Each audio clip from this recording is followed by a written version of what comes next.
I'm Anthony Bresnikan with Entertainment Weekly, and we're here with the Avengers. We're in the Endgame, the original 6 Avengers, and Kevin Feige, president of Marvel Studios, who's like the Nick Fury in real life. That's been said. That's by Sam. before. Sam Jackson. You bring, but he's dust, so we need you here to help bring morale the Avengers. Fury. Proud to do that. So you guys can't talk about Endgame, right? So can you tell me just the most outlandish lie you can think of about your character? Another lightning round? We've been really killing those lately. And the only thing you can guarantee about Endgame is that it's going to begin, and then it's going to end at some point. There will be. A movie. No, It doesn't even end. It's just going to be continuous. Surely there's something. You just leave the theater whenever you want.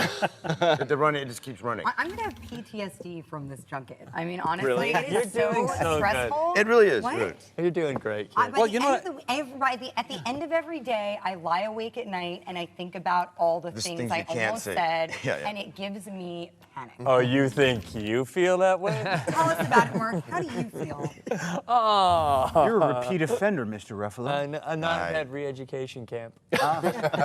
What's the biggest one you've spilled? Well, what in the about past when you movies? stream the first 10 minutes of That That might be the highlight. That might be the highlight. And someone had to walk up to you at the premiere. I saw people running up and down the aisle. What are they doing? And they went to Mark going, okay. Makes sense. That was the one that got me the call from the up high. No, but wait. There's just Above me. some strategy there because everyone laughed so hard during that you could hear it. That's all they could hear was laughing. They went, it must be good. Well, it sort of turned around on me because when I came to work on Monday, everyone ran up to me. I thought they were coming to scream at me, Barry. And he threw his arms around me and he's like, "That was genius! We got more press than we could have possibly paid for." Spoilers? Right? Yes, Barry Curtis, one of our supreme security at Marvel Studios, who now is immortalized as the blockbuster parking lot security guard in Captain Marvel. Finally. That's Barry. Oh, yeah, that's right. Who's going to live Play your cards right. There's a cameo in the future. Personally, what's been the biggest change in you since you began working on the Marvel movies? My waist size. Thinner? I don't know now. I haven't checked. Fluctuating. Well, I mean, like the weather. a lot of people here have popped out children. Like three of you guys had. People have had children. Major life. That didn't affect my things. waistline.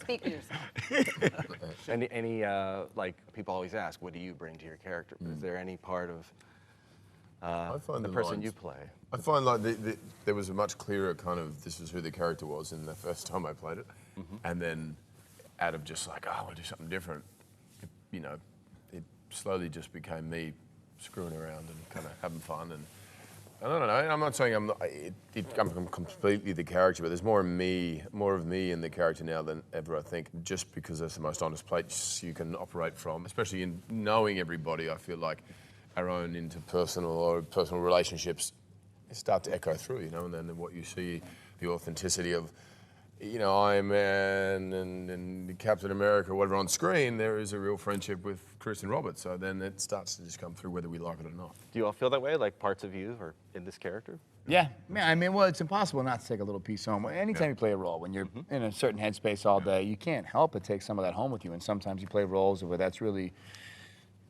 exhausting, and it can be like a cave of darkness sometimes that you can't wait to shed, and other times you kind of can't wait to get back to it. And that's the fun thing about the role that, most movies when you're done, you kind of close the book on that when you move on. This one, you just kind of put on hiatus because you're coming back to them, and it's the same way that these are all friends. The character becomes a friend too. You're visiting an old friend. How do you feel about that? You kind of kicked it all off. Quiet as it's kept, consciously or otherwise, Kevin, you put us in a position where we lived our lives looking at each other in the eyes and playing these big stakes moments and being in trouble together and saving each other and worrying about each other. So it was kind of like these 6 souls became, this impossible to explain thing is getting a little tired. I think it just comes down to the smallness of our lives has been the constant in this massive endeavor, and I think it's impossible not to be humbled by it. Hell, if I've been, then it's completely impossible not to be. How about you, Scarlett? These characters have grappled with their with their past, and they have grappled with their destiny. And I think we've seen them over this past 10 years sort of come into their own as like fully realized people with all of their flaws, and have an acceptance of their flaws, and actually come to see them as, you know, strengths. And I think that's probably reflective of a lot of the journeys we've all had in the past. I mean, just having 10 years of time and growing, and, you know, having ups and downs in our lives and sharing our lives with one another, you know, has been a real pillar of strength in all kinds of crazy times. And, you know, I think that's what the audience also reacts to, is that the characters have grown in a way that feels reflective of their own experience. I mean, I met this girl yesterday who was like a Black Widow super fan. She was awesome. And she was like, I saw the first movie with you. Yeah, I first saw Black Widow when I was 6, and now she was, you know, 15. Wow.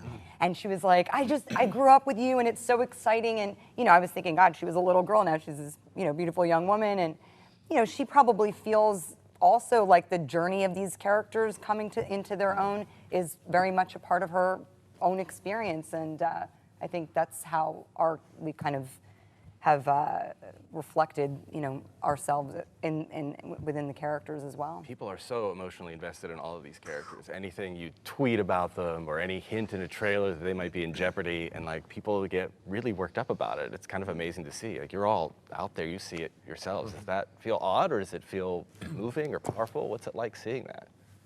A little scary. You become more careful.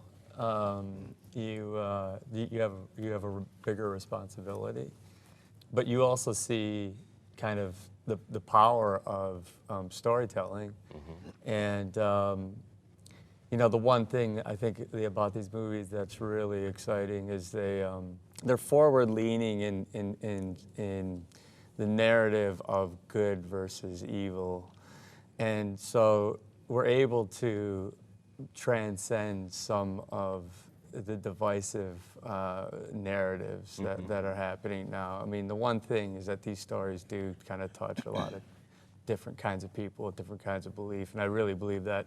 And it's about coming together too. Yeah, That's the it is. It's about core of unifying, Avengers, right? And it's about, you know, people who have, you know, Civil War is the ultimate example of that, you know. And I always and look at them now. Yeah, I know. They love each other. And I always feel like somehow we're always 1 or 2 steps ahead of the political scene. Yeah. And you know, and the bad guys win sometimes. Yeah. You know, and we lose good people. And unless you lose, sometimes you don't value winning.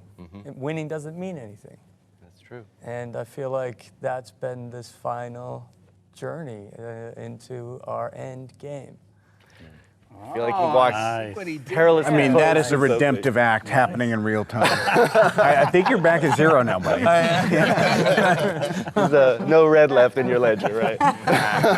Was that rolling? That's what note take 2 now. We're not just hanging out here. We're just going to come in and cover it now. That was beautiful. Well, Scarlett, last time we had you guys all together, we were talking about Black Widow and the lack of female superheroes. What part do you feel that Natasha and Black Widow have played in changing the way people look at female heroes? I don't know. It's a good question. I don't know that I have total perspective on it.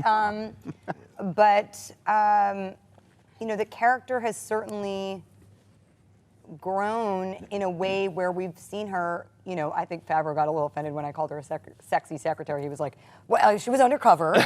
I was like, okay, yeah, definitely, that was true. But, you know, I think through through Avengers, and then certainly with Winter Soldier, had an opportunity to become a woman who realized, oh, I haven't really made any active choices in my life, and was really coming to terms with as S.H.I.E.L.D. Disintegrated, and certainly now after Civil War with the Avengers, also kind of disintegrating and being in all these different places, and everybody kind of having their own reactions to that, she's come into her own as a woman, saying, oh, I actually, who am I, and where is my, what do I want and what do I need? out of my relationships and also out of my own self. And she's someone is understanding her own self-worth. And that is such a powerful journey, I think, to see anybody take, but certainly to see a woman on screen represented in that way, a flawed superhero with a sort of, a kind of gray moral compass, coming to terms with what's happened to her. And that's happened over, the course of these films, ending obviously finally with this Endgame, and I think in a pretty impactful way. But, it's definitely, I think, shown some sort of path for, these other female superheroes to be able to kind of walk down. I certainly don't take credit for that, though. But you played a part. There was a time not so long ago that there was a belief that there couldn't be a leading female superhero. Yeah. Not by this guy, by the way. No, I know. Ever, but that was industry standard thinking. And if they were, it was strictly like sexualized. And, Well, the secretary with yeah. the skill set. Yeah, exactly. But I think Black Widow helped change it a lot and change the way people looked at Yeah, this. For you sure. did And that. honestly, I think Joss was a huge part of that too. He just is such a, huge believer of strong female characters and storylines, and he really celebrated the characters' flaws and wanted to bring them to light. I say flaws, not really, but what she perceives to be. And, that was just having his support and, him wanting to shine the light on that character really made a huge difference. So, part of the journey is the end. We said goodbye to Stan Lee after a big, long life this year. Do you guys have any poignant memories of him or stories of meeting him? I know he didn't always shoot his cameos with you guys around, but have you all gotten a Stan Lee encounter? I'm going to make this joke again. It's okay. I love it. I'll act like I never heard it. Go. What's the story? Playing Hulk is like my generation's Hamlet. We're all going to get a chance to do it. And so it's been, and so I was really nervous about, would I please him? And I didn't meet him until the premiere of Avengers.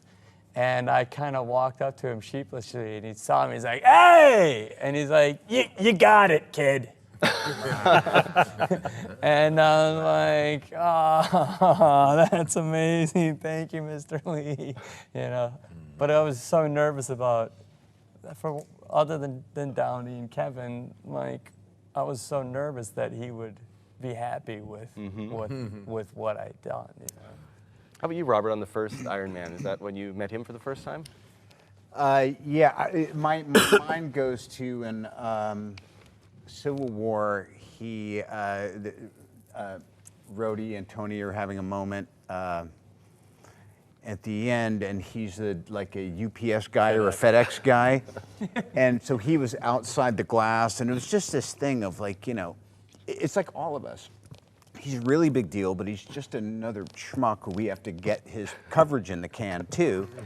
I'm like, and roll sound. He's like, I have a delivery for Tony Stank. And they're like, great. And then, it went completely downhill after that. And I was like, not only is that my memory through the glass, but also I am exactly like him. It all goes downhill after take one. You got to capture it before I tire. Please. You're right. Actually, take two is my strong take. But we should stop after one. How about you, Scarlett? And he guided it back to himself. Nothing's changed. I also had a similar moment to Mark when I saw him. I think it was after the Iron Man 2 premiere, and I didn't know how the audience or anybody would react to this beloved character in my interpretation of her, and especially because I wasn't originally cast, and so I also had like a lot of feelings about that.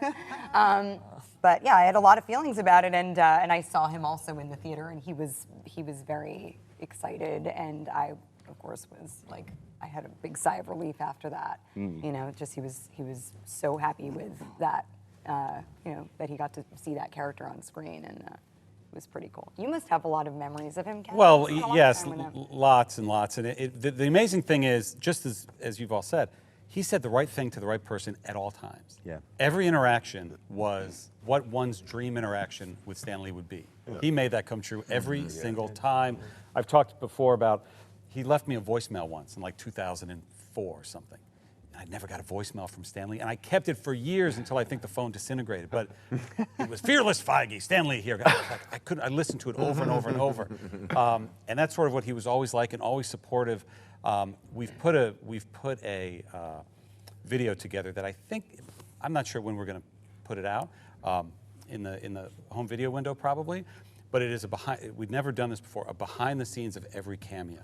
Stan did, all the B-roll that was shot, and his stand-ups there. And, you know, his passing was very emotional for all of us, but it suddenly all came back to me just last week when I watched it. It's tremendous, and it's, you know, he outside Disney Hall, that first time, and the Tony Stank FedEx, and the deleted cameo, the first cameo he did on Avengers, when you two were in the cafe outside. See, I was going back to Fantastic Four. I have the first time I met him was in 2004 when I was doing Johnny Storm, and the day that he was on set, we actually happened to have a B-roll crew on set that day for whatever reason, and one of my first interactions with him, it's all caught on B-roll, and I've found the footage, and it's just at the time he was, you know, I was very early in my career. It was the biggest role I'd ever done.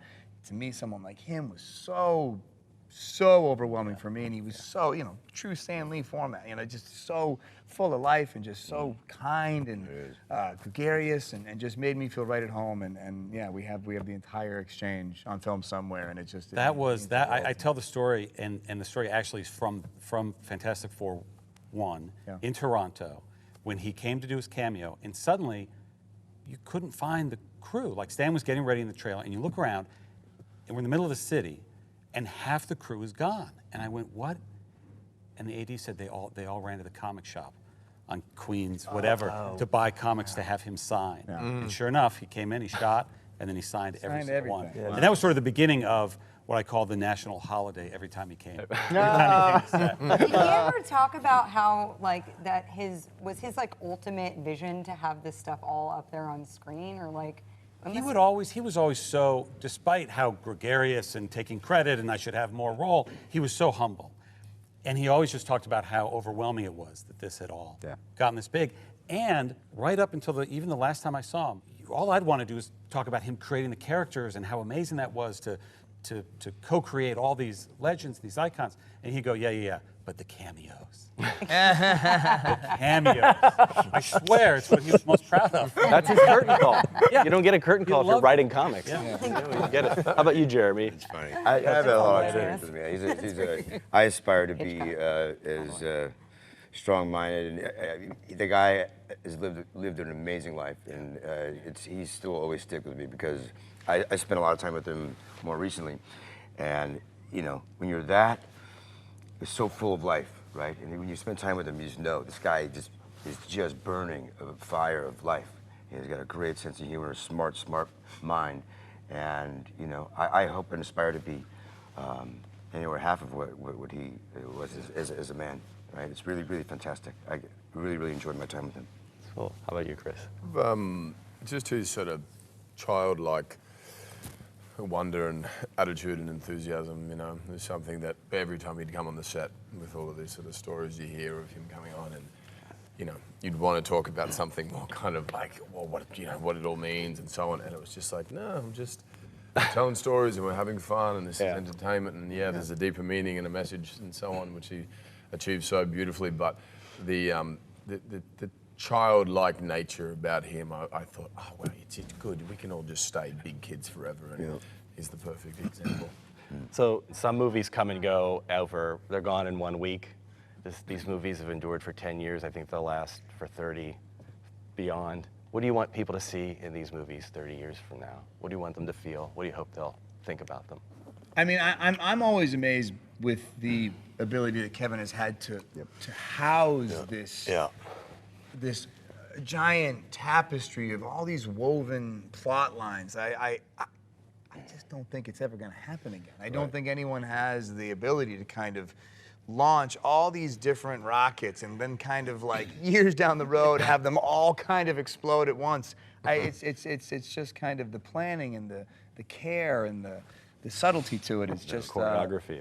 It's just I just don't know that it'll happen again. And I take a lot of pride that I get to have a small part of it. Yeah. I wonder what the ripple effect would be of it. Like in 30 years, like, oh, like look what Feige's done with like, how do you do like a series of film, right?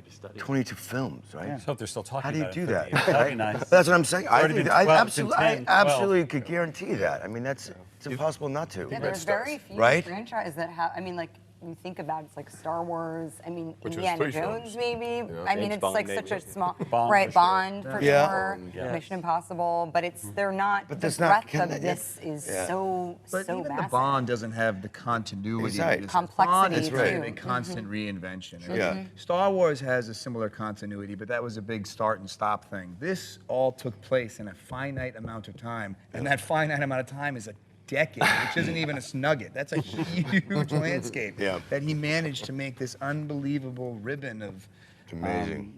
Really is. continuity. Well, following the footsteps of what Stan and Steve Ditko and Jack Kirby were doing when it was a small group of them in a bullpen in Manhattan, and having fun. And it's been a relatively small group of us at Marvel Studios for a decade or more. And the advantage we have is we have real people that can inhabit these characters and that the audiences fall in love with and that we fall in love with. And it's what's fun for me on the tail end is I'm intimidated by actors. I'm intimidated by their ability to do what they do because I got these cameras on me and I'm shuffling and I can't and I don't like it.